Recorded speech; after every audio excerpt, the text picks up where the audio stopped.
PoK हमारा है और वापस चाहिए।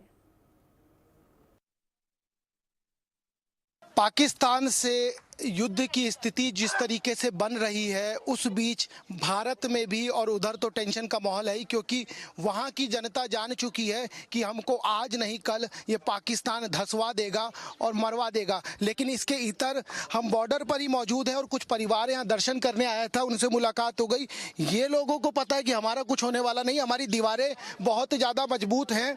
उनसे ज़रा समझूंगा और बात करूंगा। माता जी, एक बात बताइए, लगातार इस तरह की टेंशन हो रही है, कभी सीज फायर का उल्लंघन हो जाता है, कभी गोली, कभी हमारे लोगों को मारना, ये कब तक चलता रहेगा? क्या लगता है, आप क्या सोचते हो? आप एक मेरी बात सुनो कि ये आज का नहीं है। अगर साल 6 महीने रहते हैं, फिर साल 6 महीने के बाद फिर खाली कर देते हैं, गाँव बोलते हैं सड़क में चले जाओ, फिर उजड़ जाते हैं, फिर आ जाते हैं, फिर ऐसे चलता है। अभी देखो क्या हो रहा है, तो ये हमेशा चलता है।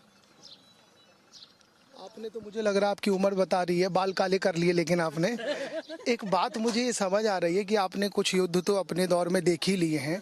मुझे एक चीज़ बताइए, अब जो मौजूदा स्थिति है उसमें आप लोग क्या सोचते हैं, क्या हो जाना चाहिए? आर पार ही कर दें? हाँ, आर पार होना चाहिए। खलासी रोज रोज का झंझट मिटाओ, आर पार करो, खलासी करो, जल्दी करो।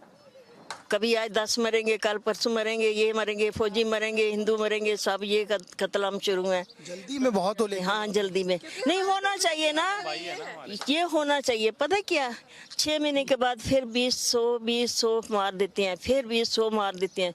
फिर मारना तो एकदम रार पार करो, खत्म करो इसको, हिसाब इक्वल करो। हाँ, बस क्लियर करो इसको। जल्दी में हम इसलिए भी हैं क्योंकि हमारा घर भी तो पीओके में ही था ना। हम चाहते हैं कि ऑक्युपाई कश्मीर हमारा हो जाए, हम अपने घर वापस जाएं। पुराना घर आ जाए। पुराना घर हम भी जाना चाहते हैं, जहाँ हमारे दादू रहते थे, परदादू रहते थे। वो घर तो हमारे वहीं पे है ना, वो हमसे छीन लिए गए हैं, जो हमें निकाल दिया गया 47 के टाइम पे। हम चाहते हैं कि वो घर में वापस मिल जाए। अब कितना वेट करें? 75 साल ज़्यादा हो गए देश आज़ाद हुए अभी तक हम एक हमला नहीं कर पाए। इंदिरा गांधी के टाइम पे लाहौर ऑक्युपाई करने वाले थे तो वो भी नहीं कर पाए हम ऑक्युपाई। इंदिरा गांधी ने मना कर दिया। बांग्लादेश को ऑक्युपाई कर लिया गया, वो बांग्लादेशियों को दे दिया, अलग देश बना दिया। वो हिंदुस्तान में क्यों नहीं मिलाया गया? उसको भी हिंदुस्तान में मिलाना चाहिए था। तो गांधी के रास्ते पे चलने वाले हम रास्ते ने, वो रास्ता गलत है। हमारा देश अखंड भारत था, अखंड भारत बड़ा है, बहुत बड़ा है। अफगानिस्तान की बात आ गई है, मैं आऊंगा। आप एक दीवार का जिक्र कर रहे थे कि हमारी दीवार बहुत मजबूत है, उनको तोड़ना इम्पॉसिबल है, ठीक है ना। जैसे पाकिस्तान बोल रहा है कि मैं बम फेंकूंगा, फेंकेगा, वो चोरी छिपे फेंकता है, वो पीठ पीछे चाकू भोंकता है और उसके बाद फिर बातें करता है। हम सामने से जाते हैं और फेंक के आ जाते हैं। तो हम बार बार ऐसा नहीं करना चाहते, एक ही बार पाकिस्तान में फेंक जाते हैं, खत्म करके अपनी तरफ लाना चाहते हैं। हिसाब बराबर, डन। हिसाब, इस परिवार को हिसाब बराबर करने की बहुत चिंता है। एक बात बताओ, अभी जो मौजूदा स्थिति है, उस मौजूदा स्थिति में क्या लगता है, युद्ध ही समाधान नजर आता है? बिल्कुल राइट, यही होना चाहिए, आर पार की होनी चाहिए। लेकिन हमारे लोगों को भी नुकसान होगा ना? नुकसान तो होगा, इतना देखो नुकसान अभी कितना नुकसान हुआ, ये भी तो नुकसान ही है तो अपने भाई थे ना।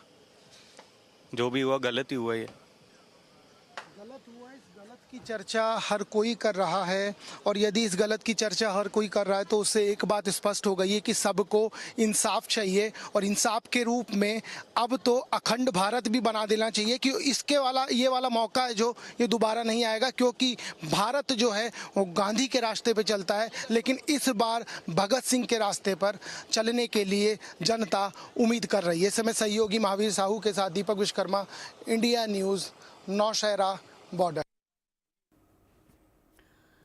पहलगाम हमले से